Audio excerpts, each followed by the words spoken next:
여러분들이 가장 기다리셨던 수업, 한국지리 수업이 또 돌아왔습니다. 여러분들 학습지 13페이지를 펼쳐주시고요. 이제 우리가 오늘 배울 단어는 바로 저출산 고령화 문제를 어떻게 해결할 수 있을지 한번 생각해보는 시간입니다. 선생님이 그래서 지난주에 유튜브 깜짝 퀴즈 그리고 상품을 주는 퀴즈가 있었잖아요. 거기서 여러분들에게 저출산과 고령화 대책에 대한 여러분들의 나름의 해결 방법을 적으라는 글에 또 많은 친구들이 정말 신선한 답변을 대기해 주셨어요. 그래서 아동보육시설에 대한 지원을 해줘야 된다. 그리고 출산 자체에 대해서 양육비를 지원을 해줘야 된다. 그리고 고령화 노인시설에 대한 많은 우리가 지원을 해줘야 된다. 라는 식의 여러분들의 생각이 정말 독특했는데요. 우리가 이 문제를 조금 더 자세히 배우고 어떤 해결 방법이 있을지 오늘 한번 이번 수업 시간을 통해서 그리고 혼자 과제를 하는 시간을 통해서 깊게 고민하는 시간을 가졌으면 좋겠습니다. 자, 우리가 이제 이 광고를 굉장히 많이 보셨을 거예요, 여러분들. 이 광고를 보면 굉장히 학생들은 적지만 고령화 시대 때 이제 노인분들이 굉장히 많은 그러한 모습을 확인할 수 있습니다. 이 광고는 2009년에 만들어진 것으로 2035년 지하철의 모습을 그렸다고 합니다. 여러분 지금은 2020년이죠? 15년 후에 우리 삶의 모습은 어떨지 한번 깊게 고민하는 그런 시간을 가지게 되는 그런 광고였습니다. 이 광고는 선생님이 이렇게 했는데 잘 안 되더라고요. 그래서 넘어가서 인구 문제와 다문화 공간의 확대 부분에 대해서 배울 거고 우리가 이번 시간에는 저출산, 고령화 현상, 그리고 다음 시간에는 또 요즘 다문화, 여러분들이 가장 재미있을 거라고 생각했던 다문화 사회 형성과 우리나라 속에서 다문화 공간이 어떻게 확대되고 있는 것까지 배우도록 하겠습니다. 짠! 자, 우리가 지난 시간에 합계 출산율이라는 거에 대해서 간단하게 배웠습니다. 이제 합계 출산율이라는 거는 만약에 우리 민서가 나중에 결혼을 해서 아이를 낳았어요. 근데 우리 민서가 아이를 3명이나 낳았어요. 그러면 민서가 살면서 평생 동안 아이를 3명 낳았잖아요. 그렇게 합계 출산율은 여성이 살면서 아이를 낳는 그러한 것의 평균, 여자 한 명이 살면서 아이를 몇 명이나 낳아? 그런 것들의 평균을 이야기를 하는 것입니다. 자, 그래서 지금 0.9이라는 단어가 시사하는 것이 무엇이냐면 바로 우리나라의 합계 출산율입니다. 다른 나라 같은 경우는 여자 한 명이 하루를 이제 일생을 살아가는 동안에 굉장히 많은 애를 낳아요. 1.31, 1.43, 3.12 이렇게 명수가 많은데 우리나라는 유독 합계 출산율이 적습니다. 저출산 현상이 굉장히 심해지고 있고 앞으로의 우리 미래가 굉장히 불안해지는 상황인데요. 그러면 저출산 문제에 대해서 한번 보도록 하겠습니다. 2018년도 지금 2020년대는 저출산 현상이 너무 심해서 여성 한 명당 평균적으로 살면서 애 한 명을 낳지 않는다는 점. 자, 그러면 저출산 현상 여러분들 학습지 보면서 한번 공부를 해볼게요.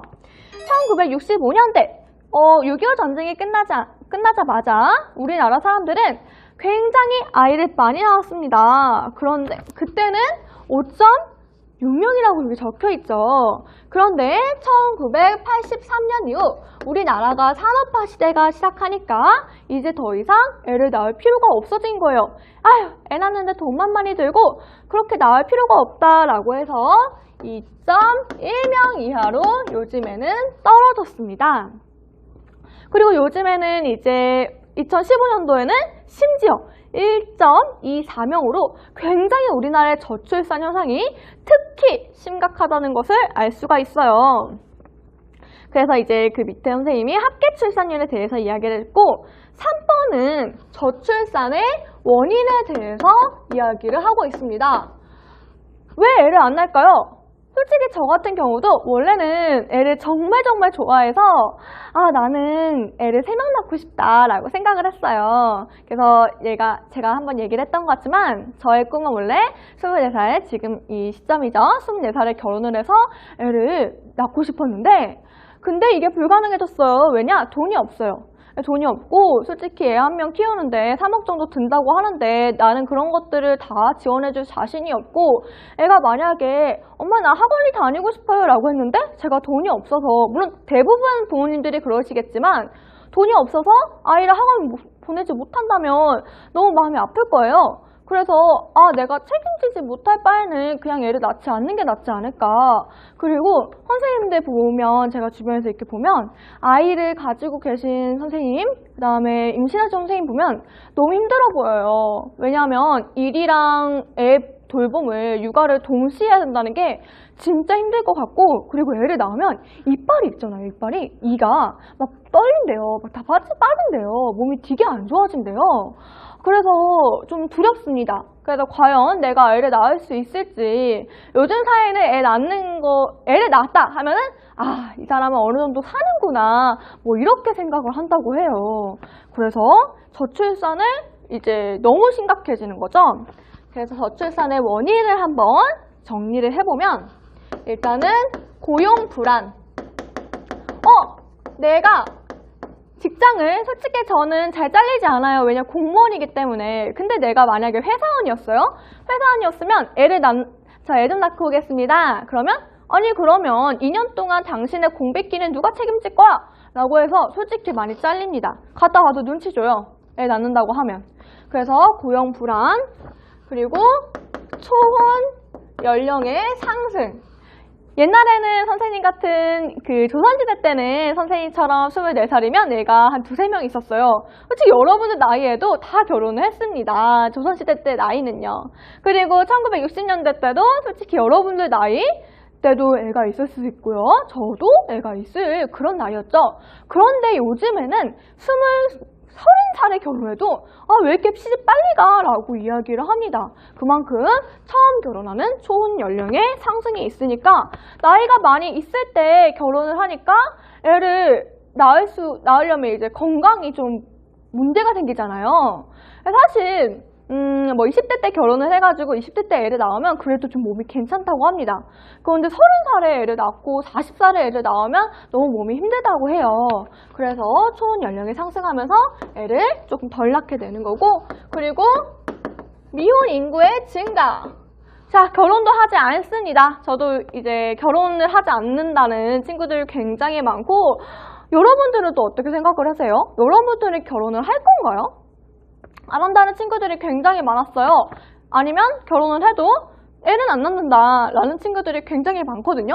저도 요즘 좀 고민 중인데 저는 애 좋아하고 결혼 무조건 할 거다. 나는 주말에 일어나서 저는 막 남편을 위한 된장찌개를 끓여주는 게 소원이었던 사람이었거든요. 근데 저도 내가 결혼을 할 수 있을까? 라는 생각이 듭니다. 아파트는 10억이 넘어가고 20억이 넘어가는데 나는 아파트 대출금만 평소 살고 갚으면서 살 수 없잖아요.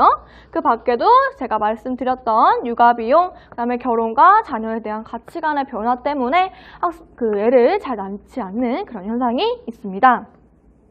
그래서 여러분들도 한번 생각을 해보세요. 이 저출산 현상을 어떻게 극복을 할 수 있을지. 솔직히 만약에 이제 지수랑 채린이가 결혼을 했어요. 그들은 서로 사랑해가지고 우리 결혼을 해서 함께 매일매일 같이 붙어있자라고 결혼했는데 지수가 채미야 너 너무 귀엽게 생겼으니까 너를 닮은 아이를 낳고 싶어 그래가지고 애를 낳았어요. 근데 그 애가 맨날 밤새고 울고 그래서 채미는 이제 경영 쪽 열심히 일을 하고 있는데 그것도 그만둬야 되고 너무 힘들잖아요. 그래서 그 둘은 너무 삶에 피폐해져가지고 애 학원비가 너무 비싸다. 그리고 이제 우리 돈이 없다. 대출금을 못 갚는다. 이렇게 해서 애는 한 명만 낳자. 애를 왜 낳냐. 이런 식으로 조금 되게 안 좋아질 수가 있으니까 우리 저출산 현상을 진짜로 어떻게 극복을 해야 되는지 이거는 우리의 과제인 것 같습니다. 자, 그래서 이제 이거는 우리 고령화 현상을 이제 한번 배워볼게요. 고령화 현상 이번에 보시면 여기 옆에 표가 있습니다. 표에 별표를 쳐주세요. 고령화 사회, 우리 인구가 총 100이라고 했을 때 그때 노년층 인구 비율은 65세 이상이면 우리 그거라고 했었죠. 노년층이라고 이야기를 했었죠. 인구가 100명일 때 65살보다 더 나이가 많으신 분들이 7% 이상이면요. 우리는 어이구 이 사회가 조금 고령화되고 있네.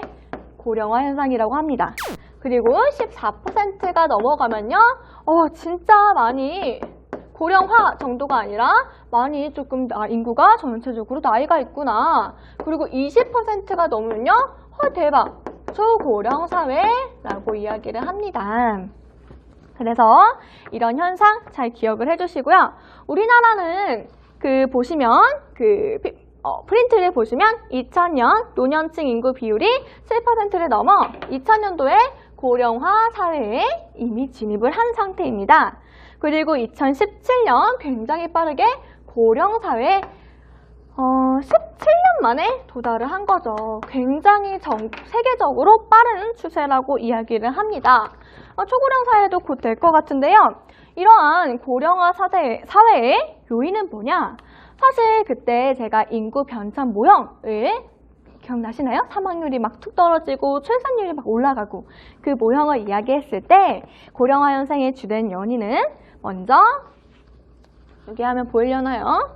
이거를 지워봅시다. 짠! 사망률이 감소하기 때문입니다. 이제 사람들이 원래는 65세 정도면 많이 돌아가셨는데 이제는 100세, 120세 세대까지라고도 이야기를 하잖아요. 그렇게 사망률이 떨어지고 있고요. 그 다음에 요즘 평균 수명도 굉장히 증가하고 있죠. 그리고 어쨌든 우리 인구 중에서 노인 비율이 많이 차지하고 있다는 것은 그만큼 다른 인구가 줄어들고 있고 특히 유소년층 인구가 많이 감소를 하고 있습니다. 그래서 빈칸에 사망률 떨어지고 저출산 현상으로 인해서 유소년층 인구가 감소하고 있다라고 적어주시면 될 것 같아요. 자, 그러면 우리 간단하게 퀴즈를 한번 해볼게요. 자, 저출산 고령화 현상으로 우리 삶에 어떤 영향을 미칠지 한번 볼 건데요. 먼저 이거는 제가 작년에 한번 했던 반들도 있을 거예요. 서울 인구는 2047년에 832명이 아니라 832만 명으로 줄어든다. 맞다고 생각하면 O, 틀리다고 생각하면 X를 마음속으로 외쳐주세요. 정답은 O입니다. 서울 인구가 점점점 줄어들고 있다고 해요.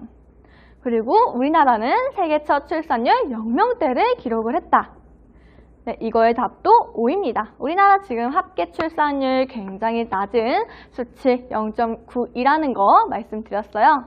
그리고 국민 한 사람이 내야 할 세금이 30년 뒤 여러분 몇 살이에요? 한 48 정도 될 것 같고요.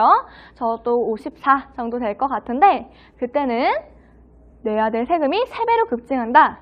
정답일까요? 이거는 아닙니다.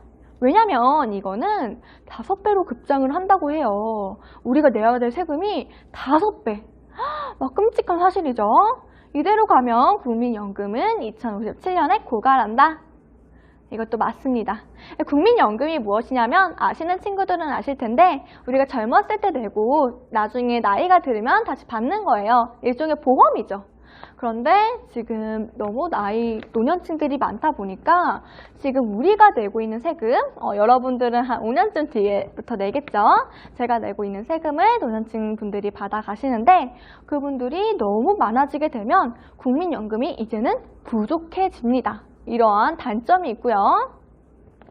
자, 그래서 여러분 한번 이 문제를 조금 이따가 해보시면 되겠습니다. 죄송해요. 그러면 저출산 고령화 현상의 영향 한번 보도록 할게요. 제가 퀴즈에서 지금 보여드렸던 일들이 실제로 이렇게 벌어진다면 너무 충격적이겠죠? 자, 저출산 고령화 현상 때문에 우리 사회가 어떻게 변화하는지 먼저 보겠습니다. 프린트 다 봐주시면 됩니다. 저출산 현상은 일단은 애를 조금 낳아요.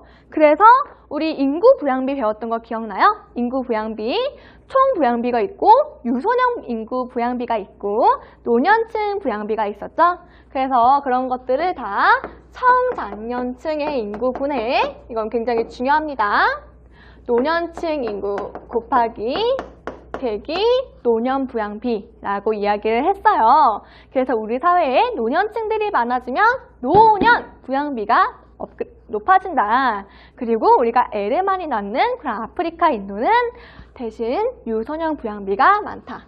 솔직히 유소년들이 많아야 우리 사회의 미래가 좋긴 한데요. 그래도 우리가 애는 세금을 못 내요. 그러니까 글로 돈을 못 벌잖아요. 그래서 애들이 많은 것도 사회적으로 굉장히 많은 복지가 필요합니다.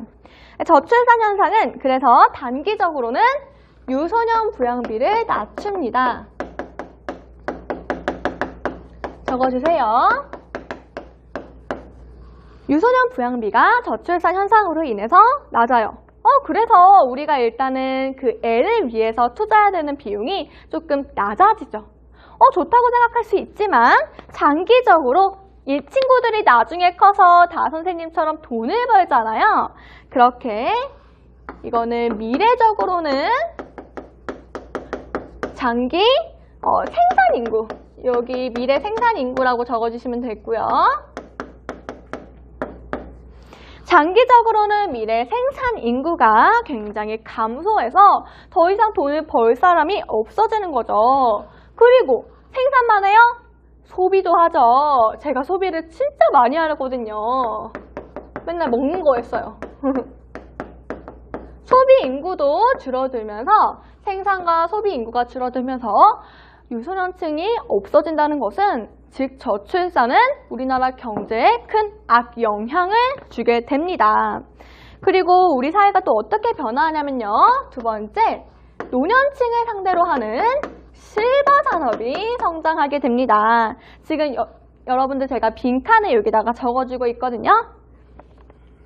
그래서 실버 산업이 굉장히 많아지고 실버 산업은 노년층을 대상으로 하는 사업이라는 거. 그리고 3번, 노년층의 사회적 영향력이 굉장히 드러나고 있어요. 그래서 정치권에서도 솔직히 저희들은 인구가 많지 않잖아요. 그래서 노년층의 마음을 공략하기 위한 그러한 정책을 많이 펼칩니다. 그래서 청년들을 위한 정책이 없다라는 게 단점입니다. 그리고 이제 4번을 보시면 저출산 고령화 현상은 유소년 부양비를 단기적으로는 낮추지만 대신 뭐를 늘려요? 그렇죠! 노년 부양비죠. 노년 부양비를 늘린다는 그러한 또 단점이 있습니다.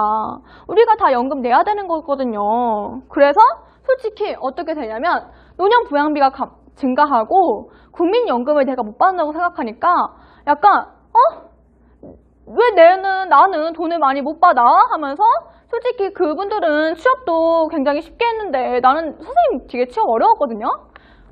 저는 운이 좋았는데 이제 요즘 취업률이 굉장히 떨어지고 너무 힘들어요.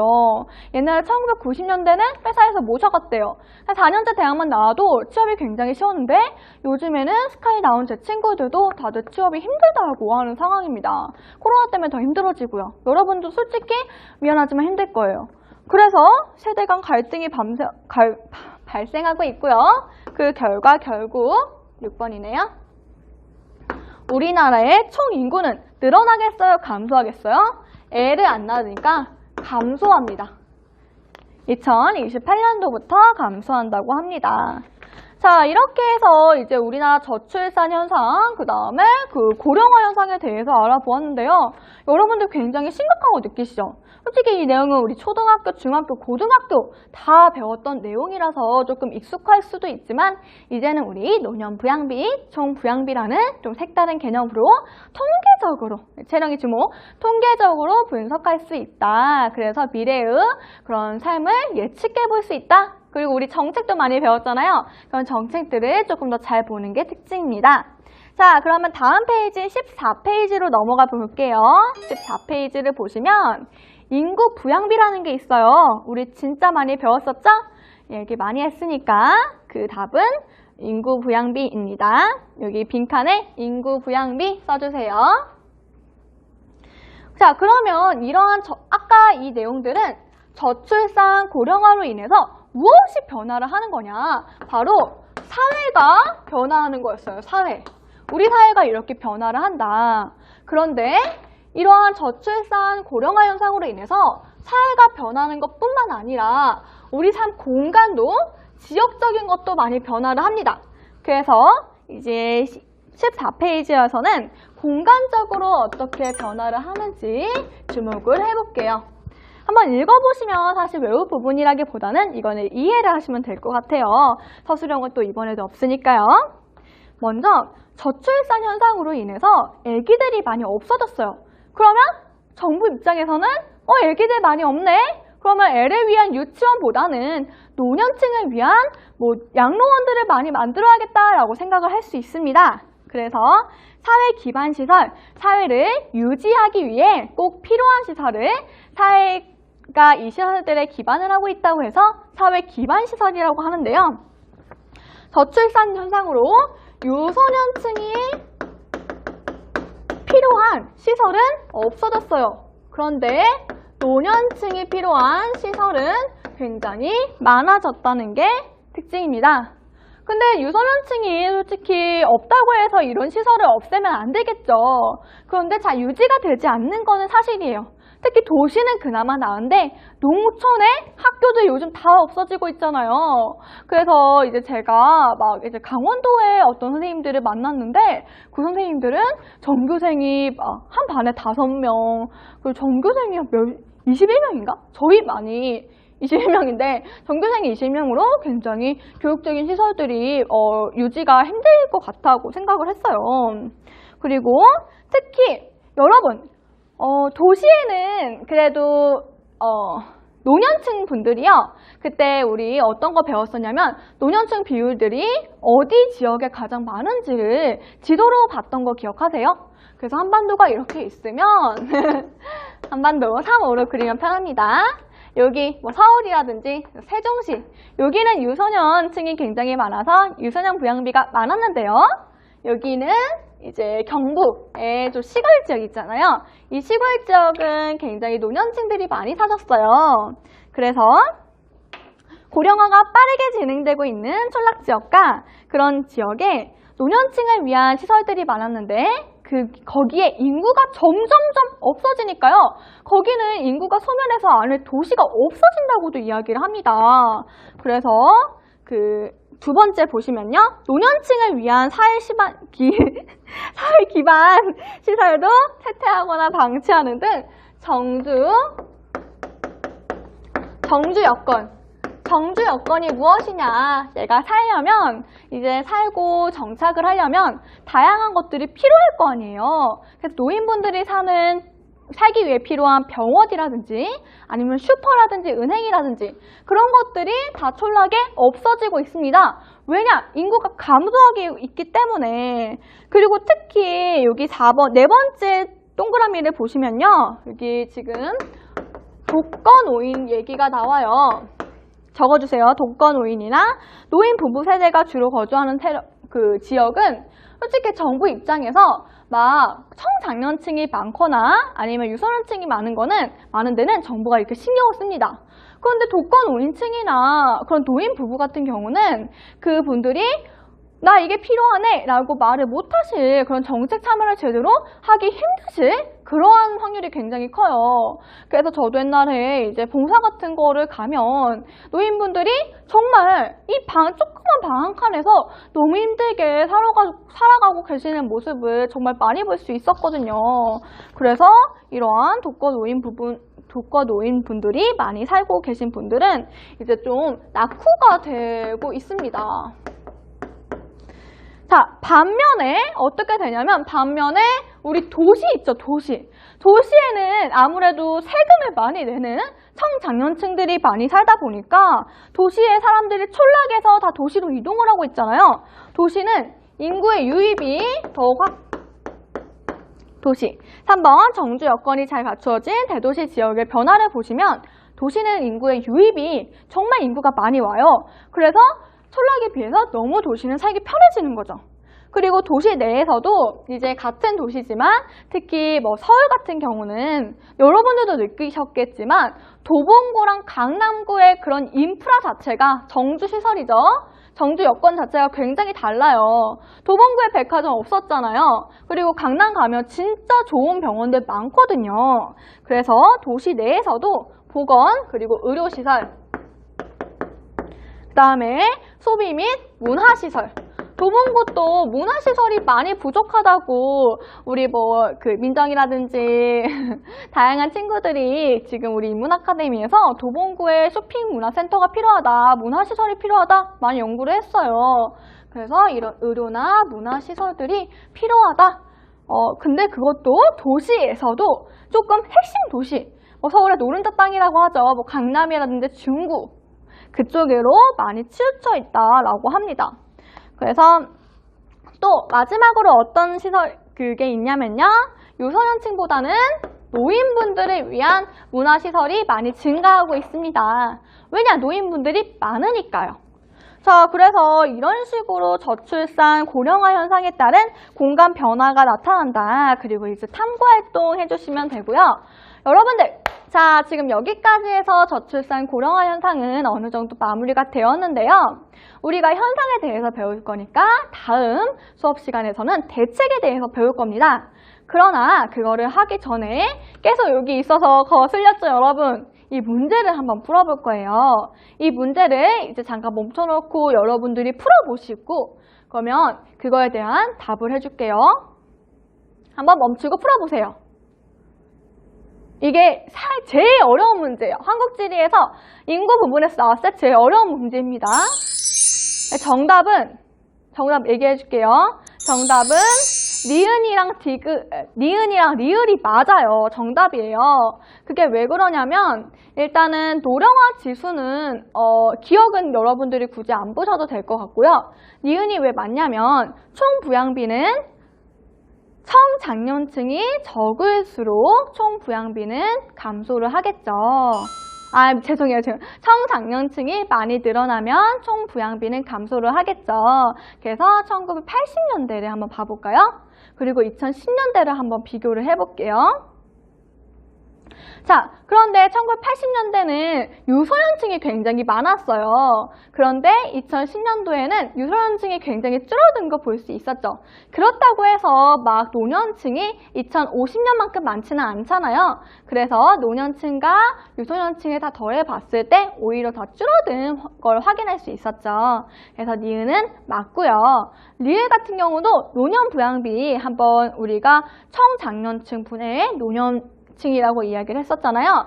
2020년은 청장년층이 71.7, 그 다음에 노년층이 7.2라고 되어 있고 2050년에는 52.7의 노년층이 37.4나 돼요. 그래서 우리가 어림짐작해봐도 노년 부양비가 5배 이상이 될 거라는 거 확인할 수 있습니다. 자, 여러분 이렇게 해서 우리 인구에 대한 이야기를 나누어 봤는데요. 사실 선생님이 계속해서 프린트가 굉장히 중요하다고 했죠. 공부를 이제 슬슬 시작하실 텐데 프린트 중심으로 봐주시고 그 다음에 문제 같은 부분은 웬만하면 이제 한국지리 교과서나 아니면 선생님이 이 문제 같은 경우는 특히 어려워서 여러분 보시라고 가져왔어요. 그런 문제들 중심으로 봐주시면 되겠습니다. 자, 그러면 2차 시로 넘어가 주실게요. 수고하셨습니다.